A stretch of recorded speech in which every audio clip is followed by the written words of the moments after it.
Oke, assalamualaikum warahmatullahi wabarakatuh. Kembali lagi bersama saya Muhammad Atarik Maulana dari 12 MIPA 4. Sini saya akan menjelaskan tentang kode dan kodar sebagai rukun iman yang keenam. Oke, simak videonya.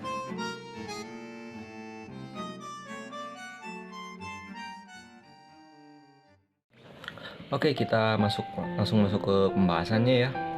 Sini tuh ada takdir yang termasuk dalam kode dan kodar itu. Nah, jadi takdir tuh dibagi dua, ada takdir mubrom sama takdir mu'alaq. Takdir mubrom itu adalah kodo, yaitu yang artinya takdir yang sudah terjadi dan tidak dapat dirubah. Maksudnya apa nih tidak dapat dirubah? Kayak misalkan saya lahir sebagai laki-laki, ya itu udah kodo ya, udah terjadi, udah nggak bisa kita rubah kecuali operasi, cuman jangan. Nah terus kayak misalkan kita dilahirkan malam-malam atau dilahirkan siang hari dari keluarga siapa, dari pasangan siapa dengan siapa, nah itu kita udah nggak bisa rubah, udah tetap gitu. Nah selanjutnya ada takdir mu'alaq. Takdir mu'alaq itu adalah qadar yang merupakan takdir yang ditentukan berdasarkan keputusan dan perilaku. Nah, keputusan dan perilaku bisa kita lihat di sini ya. Jadi intinya apa? Jadi hidup kita itu sebenarnya pilihan. Jadi kita mau pilih A atau B, nanti jalannya ada beda lagi. Kayak misalkan kita sekarang ya sebagai pelajar ya belajar, kalau misalkan kita rajin belajar, kita pintar di sekolah, kita berprestasi, kan nanti di dunia pekerjaan kita gampang nyari kerjaan gitu. Tuh hidupnya bakal enak kayak gitu, gampang diterima di mana-mana, kerjaan nggak susah. Sedangkan kalau kita malas-malasan, nggak sekolah, malas sekolah, itu kita bakal ibaratnya kayak susah gitu nyari kerja. Terus walaupun ya rezeki itu dari mana, cuman usaha kita itu sebaik-baiknya usaha kita itu bakal menentukan hasilnya. Jadi kita harus berusaha sebaik mungkin, jangan misalkan rezeki mah datang dari mana aja sehingga kita malas, nah gitu. Jadi takdir mu'alaq ini takdir yang bisa kita tentukan sendiri gitu, bisa kita pilih mau gimana jalannya. Nah ada juga kutipan yang saya ambil tuh dari Quran surat Al-Ahzab ayat 38 yang bunyinya itu, tidak ada keberatan apapun pada Nabi tentang apa yang ditetapkan Allah baginya. Kita garis bawah itu, Allah telah menetapkan yang demikian sebagai sunnah Allah dan nabi-nabi yang telah terdahulu, dan ketetapan Allah itu suatu ketetapan yang pasti berlaku. Nah bisa kita lihat nih, ketetapan Allah itu suatu ketetapan yang pasti berlaku. Jadi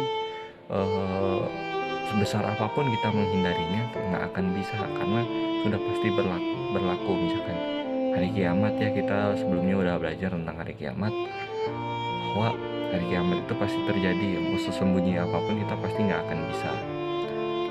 Nah mau kita pergi kemanapun pasti nggak akan bisa, karena ketetapan Allah itu adalah suatu ketetapan yang pasti berlaku. Jadi kita nggak bisa lari dari itu. Jadi kita alih-alih daripada kita harus lari, lebih baik kita menghadapinya dengan sebaik mungkin. Oke.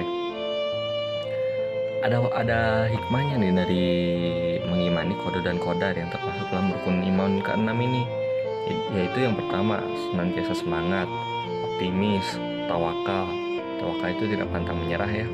Terus selalu berikhtiar, karena usaha yang kita lakukan itu pasti akan mempengaruhi hasil. Sebesar apapun usaha kita pasti akan berpengaruh pada hasil. Jadi semakin banyak usaha kita, hasilnya juga ya nggak akan terhianat lah.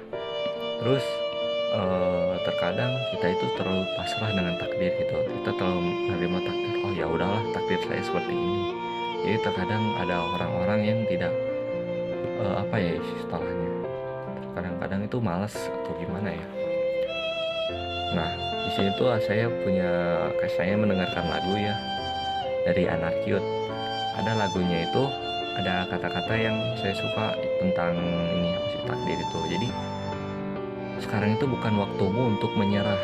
Jadi sebisa mungkin kita berusaha sebaik mungkin untuk menjadi orang yang paling baik gitu. Seenggaknya lebih baik lah dari sebelumnya. Jadi Kita ambil contoh ya, sebagai ini, kita sedang berkelana ke hutan, kita camping. Nah, cuman nggak ada makanan di sana tuh. Misalkan kita adalah orang yang tahu masa depan. Nah, di masa depan tuh kita bisa lihat masa depan kita. Oh, kita bakal hidup. Nah, nggak ada makanan di hutan itu, kita itu berpegang teguh pada misalkan pandangan kita ya. Oh, saya bakal hidup, tenang aja, nggak usah makan. Nah, nggak kayak gitu. Tetap kita harus berusaha, berikhtiar, berdoa, tidak pantang menyerah, karena ya semuanya takdir itu sebenarnya macam-macam. Jadi sebelum kita mengalami hal tersebut, jangan bilang takdir saya seperti ini. Tidak, kita harus berusaha sebaik mungkin dulu. Seperti itu.